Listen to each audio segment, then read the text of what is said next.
来看，根据这农业部的统计，全台湾有约16万只的流浪猫仔甲狗仔，若是无法度得到较好的照顾，甚至呢，这的猫仔甲狗仔呢，甚至会常常去攻击到野生动物。即马为着要来解决这个问题，动保团体甲野生动物保护团体是来举办巡回展览，鼓励民众来领养，为生态的保育来做出贡献。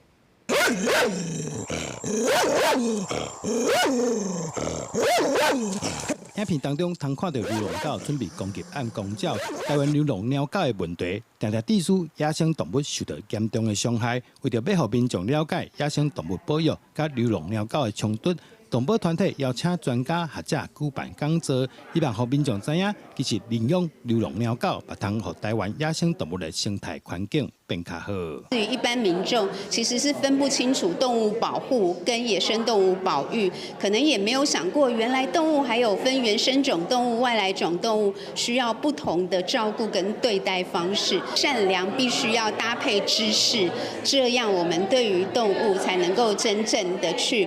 发挥很好的帮助。动保团体指出，侪民众凊彩放杀狗仔、猫仔，互因伫野外乌白走，若对台湾原生野生动物造成威胁，也对原生物种造成严重的影响。希望用实际的行动，让大众关心生态议题。尤其是犬猫这一类的动物，到森林里面去之后，其实它们的生态习性跟野生动物之间的一些互动，可能会产生蛮大的一个干扰。那因此呢，我们极力的希望我们的民众在犬只的这个部分能够做好相对的一个管理。那流浪犬猫呢，除了攻击以外，其实有另外一个现象，我们可能也要注意。台湾一直都是狂犬病的这个疫区之一。那流浪犬猫跟野生动物之间疾病的互相传染，其实也是我们应该留意的。